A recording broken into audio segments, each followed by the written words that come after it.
Señor congresista Carlos González, presidente de la Comisión de Ética del Parlamento, señor congresista Mario Mantilla, primer vicepresidente del Congreso, dignas autoridades que nos acompañan el día de hoy en la mesa, señoras y señores.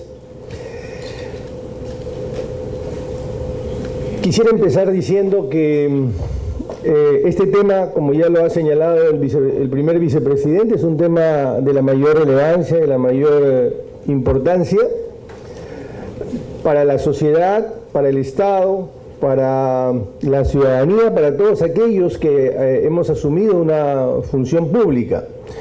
Y cuando me invitaron a dar esta exposición, me vino a la mente un trabajo que yo revisé hace ya una buena cantidad de años, más o menos en la década del 70, si no me equivoco, en 1972, se publicó un trabajo de John Rawls, Teoría de la Justicia.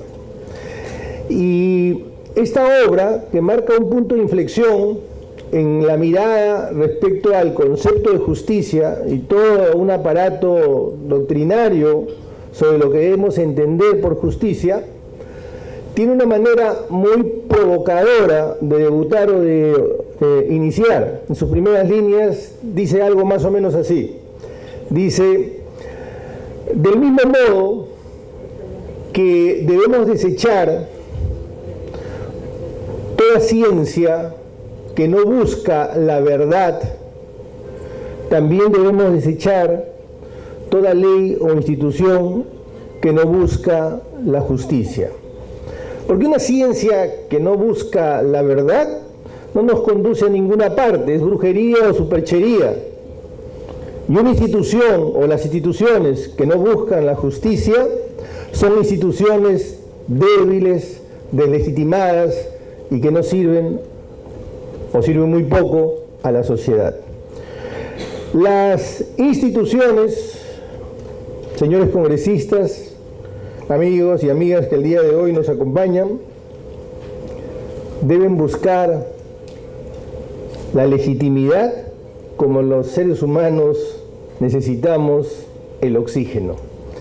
Y la legitimidad está vinculada a la justicia, y la justicia está vinculada a una ética pública. Este es un tema de la mayor centralidad, de la mayor relevancia para todo funcionario público y para toda institución.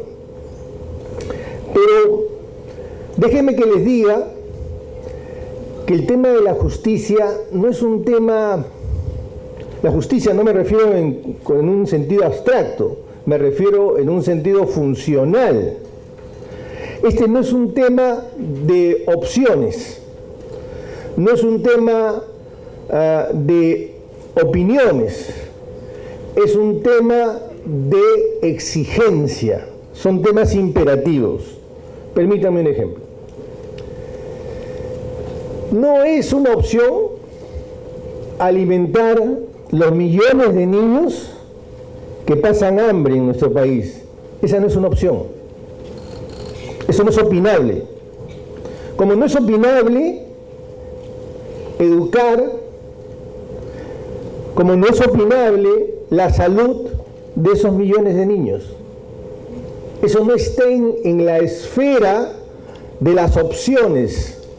Esos son imperativos. Y estos conceptos tenemos que tenerlos absolutamente claros. Claro, es frecuente que en el Perú escuchemos decir: bueno, esa es mi opinión, yo opino tal cosa, y las opiniones se respetan. No, señor, las opiniones no se respetan. Una opinión, para ganarse respeto, debe someterse al escrutinio de la verdad, si es que se trata de una ciencia, o al escrutinio de la justicia, si es que se trata de una ley o de una institución. Yo respeto a las personas, pero no respeto necesariamente las opiniones si es que no se han sometido a ese escrutinio de verdad o a ese escrutinio de justicia. De manera que vamos poniendo las cosas claras y sin ambajes. La ética pública es una suerte de piso mínimo, es una suerte de pacto, es una suerte de consenso sobre cuya base empezamos a construir. Hobbes decía, incluso un pueblo de demonios le conviene vivir en un estado de derecho. Le hace un estado de justicia. Porque cualquier estado que es un estado arbitrario per se, es un estado que viene a contramano de los derechos, esos esenciales a los que me estoy refiriendo, es un estado que tarde o temprano se va a desmoronar, tarde o temprano se va a derrumbar. No es que al demonio le interese mucho la ética, es un tema de conveniencia social, es un tema de inteligencia social. Por eso Hobbes tenía razón, incluso a un estado de demonios les interesa vivir en un estado de justicia. Y desde luego a todo funcionario público nos interesa estar alineados, sintonizados con aquello que imperativamente demanda la sociedad.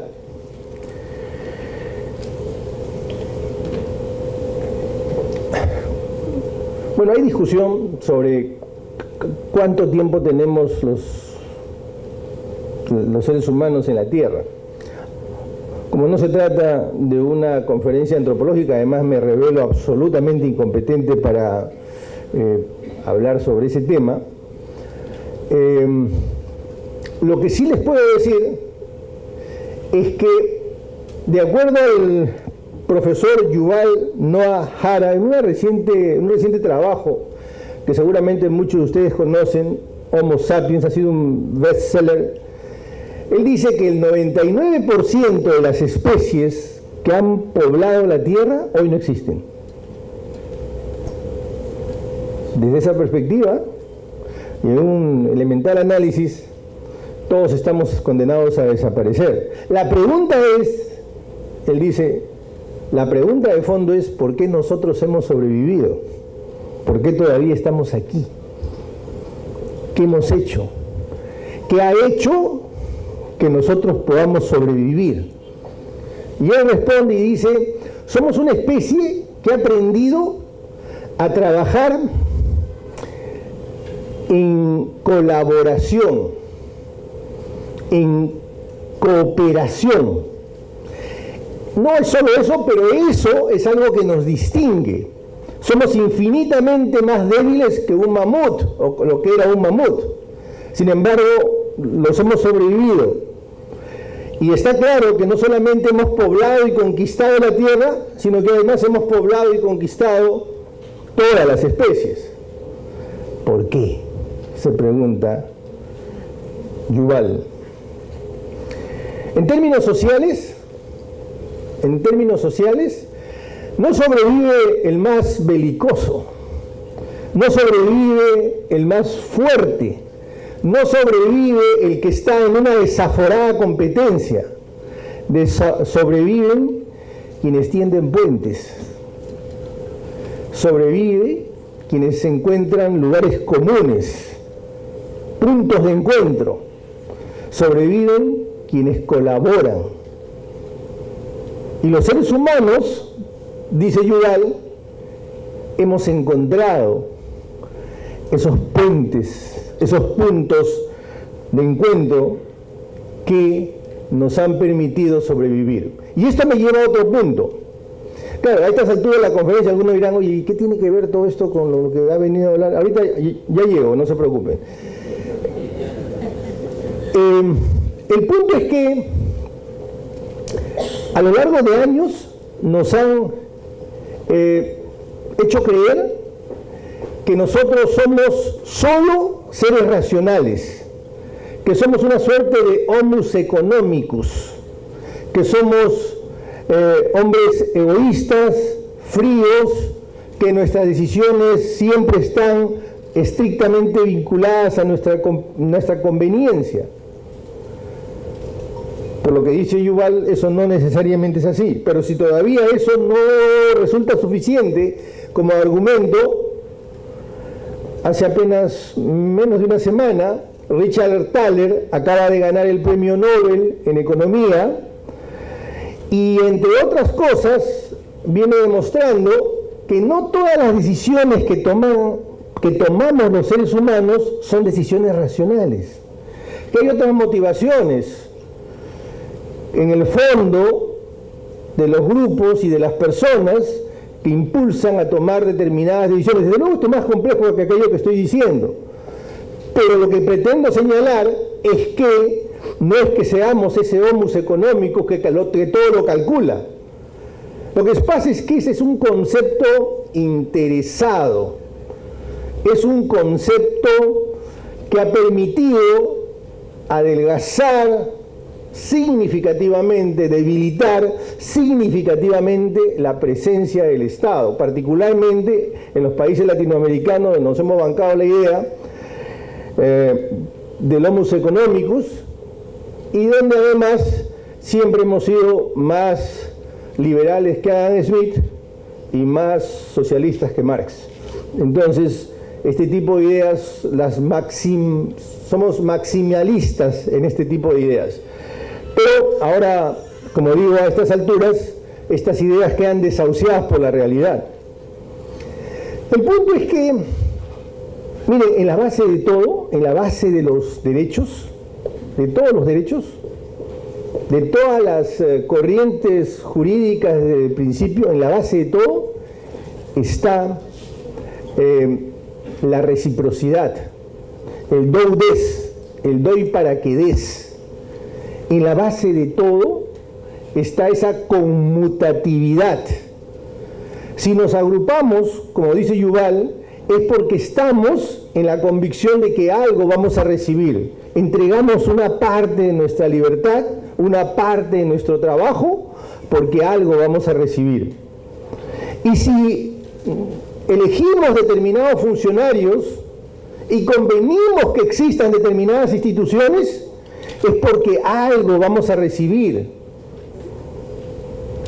Y ese algo está lineal y directamente vinculado a ese repertorio de valores sobre cuya base nos empezamos a desarrollar.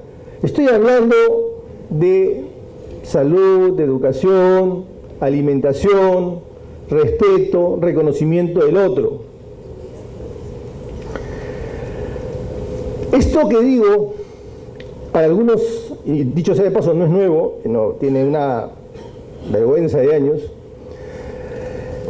viene incluso desde los antiguos, desde la cultura egipcia. Esto de la reciprocidad, esto del equilibrio, esto de la justeza, esto tiene que ver con una diosa que se llama Mat. Para los egipcios, la balanza es una diosa, porque tiene que ver con el equilibrio. Yo te doy para que tú me des. Tiene que ver con el equilibrio. No puede haber una relación quebrada en el equilibrio. Y esto no ha nacido ayer ni antes de ayer, sino tiene miles de años. Y es bueno que nosotros lo entendamos ya. Y tal vez por eso es que antes de los 90, pero principalmente de los 90, en el mundo, no solo en el Perú, en el mundo, empieza a creerse un poco en la ética aplicada. Es decir, se crean códigos, se crean instancias éticas, se crean tribunales. De hecho, yo he presidido en 2 oportunidades el Tribunal de Ética del Jurado Nacional de Elecciones, en la esperanza de que los candidatos que postularon en una oportunidad a un proceso municipal y en la segunda a las elecciones generales, en la esperanza, decía, de que se porten bien y implementen buenas prácticas electorales. A mí me tocó presidir, fue la última elección, una elección bien agitada, como ustedes recordarán, pero lo que pretendo decir es que las empresas, los medios de comunicación, el Poder Judicial, el Parlamento, crean instancias éticas porque entienden que tienen que conducirse de una determinada manera que alinee o sintonice con la ciudadanía. Y esto tiene que ver con la dignidad de la institución y con la dignidad del cargo también. Pero con todo, al cabo de los años, con muchos esfuerzos de crear estas instancias éticas, estos tribunales, estos códigos, con todo y con eso, el año 2008 se da la crisis de los bonos chatarra, la famosa quiebra de Lehman Brothers, que todos ustedes recordarán. Ética empresarial, pero igual nos vendieron bonos chatarra. Y hoy estamos probablemente en América Latina frente a la oleada más grande de corrupción, con instituciones éticas en los medios, con instituciones éticas en las empresas, en las instituciones. ¿Qué es lo que ha pasado? ¿Qué es lo que está sucediendo? Tal vez una de las cosas es que hay mucha distancia entre lo que se dice o se declara y lo que se hace. Tal vez esa sea una de las razones. Y otra de las razones es que hacemos lo que aprendemos. Yo siempre he creído, y déjenme que comparta esta absoluta convicción, no es la primera vez que lo digo, yo siempre he creído que cuando uno llega a un cargo público, esa es una instancia pedagógica. Pedagógica en el sentido de que nos toca enseñar, nos toca dar ejemplo, nos toca hacer cosas que estamos seguros la ciudadanía y particularmente los más jóvenes van a replicar o van a repudiar. Entonces tal vez esto tenga que ver mucho con qué hacemos y cómo lo estamos haciendo. En el siglo XVIII hubo un gran debate que dicho sea de paso todavía no termina, pero digamos que se ha morigerado un poco este tiempo. En el siglo XVIII se encontró, más de uno de ustedes debe conocer esto, pero igual quiero repetirlo, se encontró al niño salvaje de Aveirón. Este es un niño, o era un niño, le pusieron como nombre Víctor. Este es un niño que nunca pudo llegar a hablar, lo encontraron más o menos a los 12 o 13 años, nunca había tenido contacto con la civilización y le pusieron un tutor, un médico de 20 y tantos años, 28, 29 años, fue su tutor, y nunca logró que aprendiera lo más básico. No pudo, porque la edad del aprendizaje había pasado. Según Jean Piaget, esto se instala más o menos entre el año 1 y el año 5 en el itinerario vital de un sujeto, de una persona. Pero él tenía 12 años. Sin embargo, se dio algo inquietante. Este niño, cada vez que se le castigaba inmotivadamente, reaccionaba, se rebelaba. cada vez que se le agredía sin motivo, sin razón, se rebelaba. ¿Y acaso más de uno se preguntó, ¿tiene algún concepto de justicia este niño?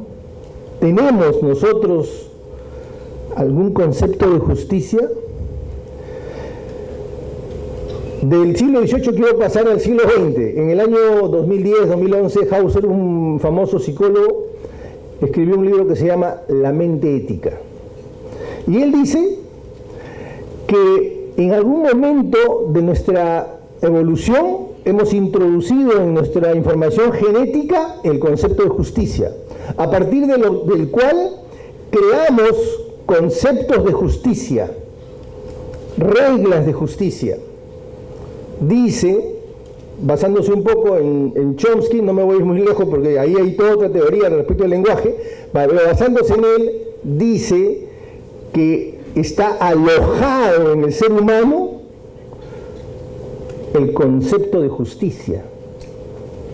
Y a partir de ahí, en la base, esa es la base de todo. No estoy hablando obviamente de los códigos normativos, sino un concepto, y regreso al tema de la conmutatividad, de la reciprocidad, un concepto básico de justicia.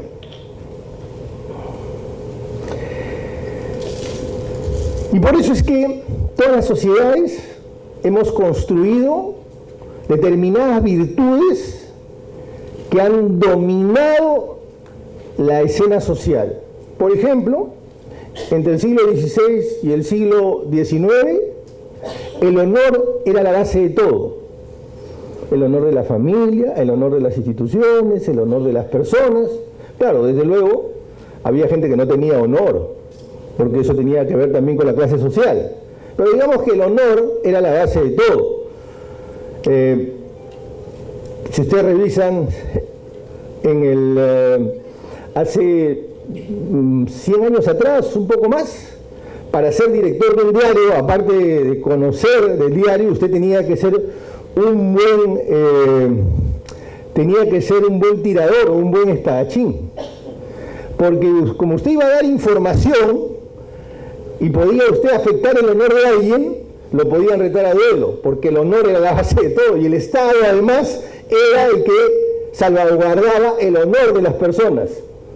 Y usted tenía que declarar cómo en parte, o cómo en palabra o en acción había afectado su honor esa persona, y lo podía batir a duelo. Y eso está en nuestros códigos, y está también en los códigos continentales. Luego, la virtud, entre el siglo XIX y por lo menos hasta el siglo XX, mitad del siglo XX, la virtud que articuló todo era la libertad. Pero la libertad en sentido negativo, la autonomía de la voluntad, era lo que articulaba todo. Pero eso sí, la libertad para que el Estado no me invada, la libertad para que el Estado deje de hacer. Y por eso es que el derecho se preñó, se salpicó de un conjunto de obligaciones para no hacer, es decir, para no invadir mi libertad. Y en el siglo, desde la segunda década del siglo XX hasta nuestros días, es la igualdad. No toleramos la desigualdad. Y ahí hay un cambio cualitativo, porque al Estado ya no es que se le obligue no a hacer, al Estado se le obliga a hacer. Queremos que el Estado genere igualdad, porque para garantizar la libertad es necesario generar cierta desigualdad. La famosa frase, igual para los iguales, desigual para los desiguales. Necesito equilibrar para garantizar que haya libertad. Todo esto está, digamos, en la esencia de este tema que nos convoca el día de hoy, la ética pública y qué tenemos que hacer para consolidar todos estos conceptos y a partir de ellos que nuestras conductas estén insufladas de todo esto.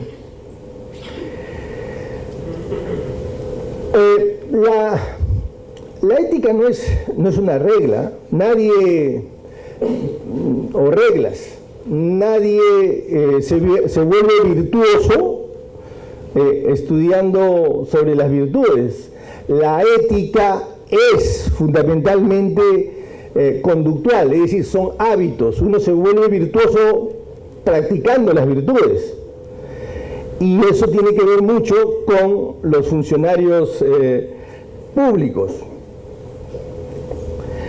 Es verdad que luego esto finalmente se plasma en reglas, en normas. Pero ya para ir terminando y para hablar de cómo esto aterriza en los funcionarios públicos, yo diría que por lo menos en dos ámbitos. Y todo funcionario público, le guste o no, hace vida pública, termina haciendo algo de política. Política en el sentido noble del término, no en el sentido electoral del término o electorero del término, en el sentido noble, ¿no?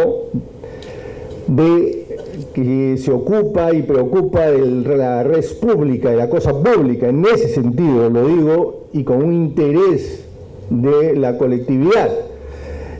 Decía que esto aterriza fundamentalmente en dos ámbitos. Primero,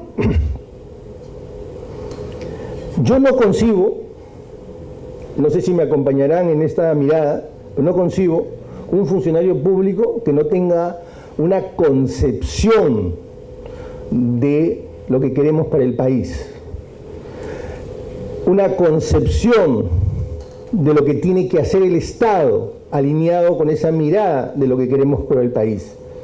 Porque si no somos un archipiélago de intereses individuales, de intereses particulares.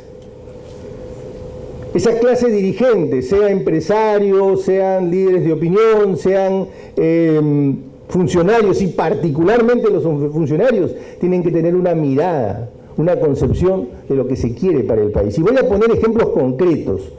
Miren, nos hemos pasado 15 años de crecimiento económico importante, de superprecios, y no hemos logrado construir una carretera central que es vital para Lima y vital para el país.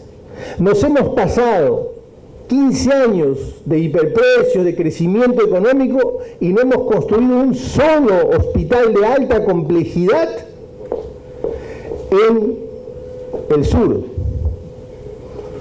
Y puedo seguir, pero ustedes saben que necesitamos generar ciertos consensos. Estos valores un poco abstractos o lejanos a los que me estoy refiriendo aterrizan en cosas concretas en el día a día de los ciudadanos. Y esa mirada tiene que ser una mirada conjunta, una mirada colectiva, una mirada consensuada. Porque es que se crean tribunales, códigos y seguimos en esta misma situación, porque creo que nos falta esa mirada que tenemos que consensuar. Pero además en lo individual, porque esa es la mirada general, en lo individual, cada uno también tiene que hacer su papel. Y quiero recordar aquí un trabajo de Erich Fromm, Cero Tener, que decía: cuando trates a otro, trátalo como que fueras tú mismo. Porque ese otro es el que te humaniza. Porque tú no eres a partir de lo que tienes. Las cosas no te dan la humanidad, no te humanizan. Te humaniza el otro, la empatía con el otro. El otro es el que te humaniza. Y eso hay que verlo en lo colectivo y en el día a día. A mí me gusta mucho, varios de aquí saben, porque veo varios amigos, saben que a mí me gusta mucho el arte. Yo no tengo talento para el arte. Y como no tengo talento para el arte, me gusta mirar el arte, estar en las galerías. acá o cuando viajo. Y quiero terminar contándoles lo siguiente. En La Haya hay una galería donde hay una pintura inquietante. Se llama La joven de la perla. Esta obra de Vermeer es la pintura de una joven. Hay toda una historia y una película, la pueden encontrar en Google.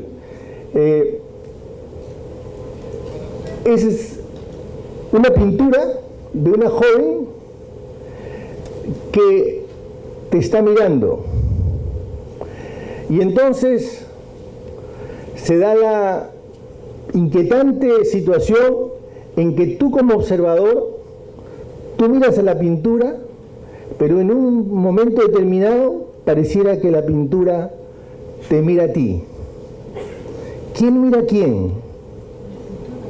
El observador es observado por el observado. Déjenme decirme que la ética es más o menos igual. Porque nosotros somos a partir del otro. No existe ese solipsismo, esa individualidad, ese egoísmo, esa frialdad.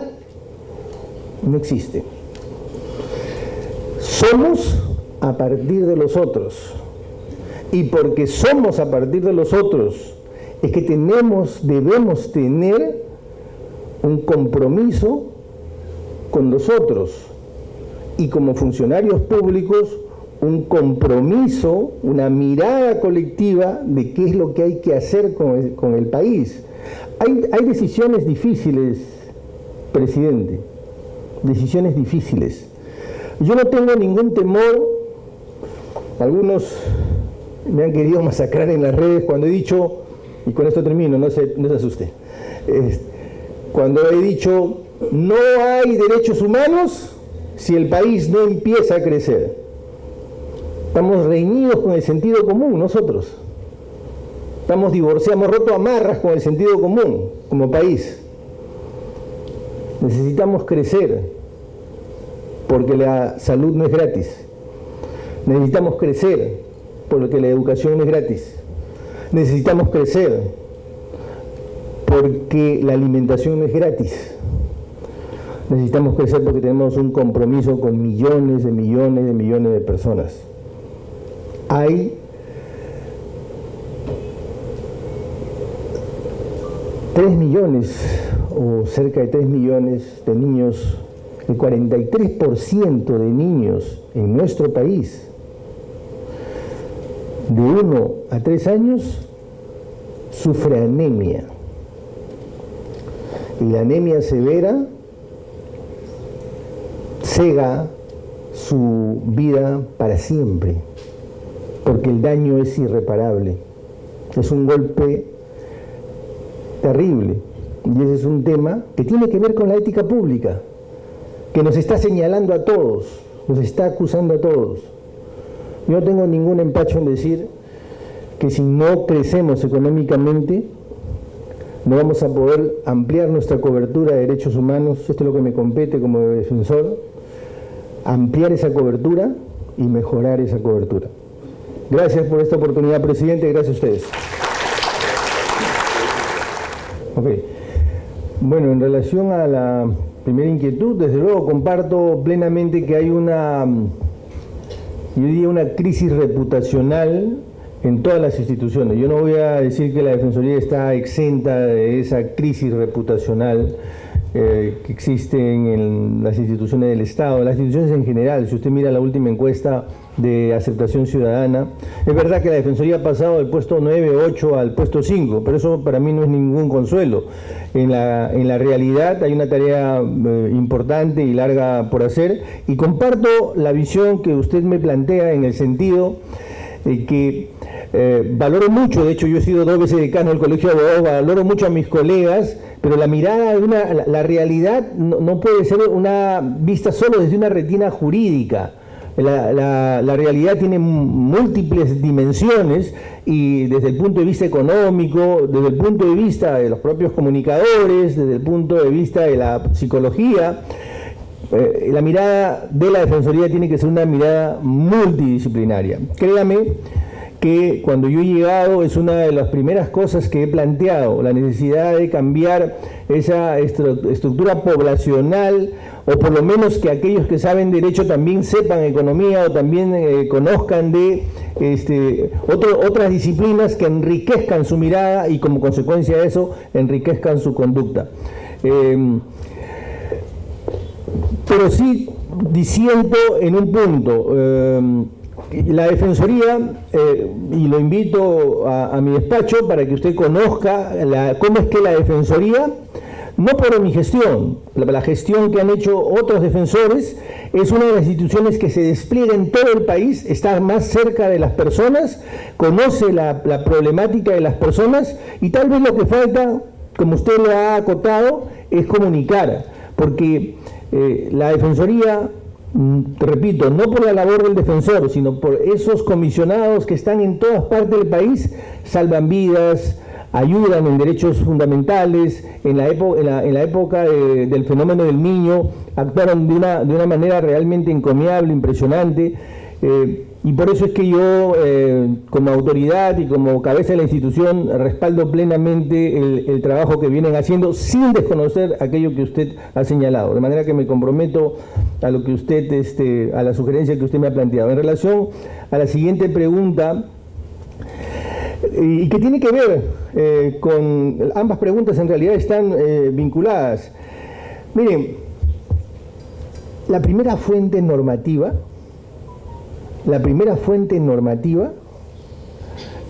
es la madre. La madre es la primera instancia donde el ser humano encuentra esas normas éticas. Al final del día, antes de aprender todo tipo de conocimiento, todo tipo de educación, aprendemos ciertas normas. Incluso cuando usted le dice al niño, no se dice así, se dice asá. No hagas esto. No, ubícate de esta manera. Lo primero que aprendemos, miren lo que les voy a decir, lo primero que aprendemos es aprender a mirar. ¿Cómo miramos a las demás personas? La distancia que tomamos, y eso tiene que ver incluso hasta con las culturas. Hay culturas que nos acercamos más a los otros, hay culturas que se distancian más. ¿Cómo interrumpimos a las personas para poder hablar? Eso está en la base de todo. El conocimiento viene después. Cómo se aproxima el niño o la niña, cómo se aproxima a la otra persona, extiende la mano, mira directamente. Todo eso está en la base. Y convengo con las señoras plenamente que ese es el gran trabajo que hay que hacer. Y por eso reafirmo, ratifico que para mí, y esto lo digo a título personal y creo que interpreto el pensamiento y el sentimiento de más de uno aquí, el valor y el rol de la mujer es fundamental y hay que seguir empoderando a la mujer. Hay opiniones con las que yo no puedo estar de acuerdo. No puedo estar de acuerdo. Ninguna opinión que señale que la mujer tiene responsabilidades en su agresión puede ser suscrita por ninguna persona, y menos por el defensor del pueblo. Por eso, yo estoy absolutamente convencido que en la base de la sociedad está el rol de la mujer. Recuerden esto, es la primera fuente normativa, la madre. Gracias.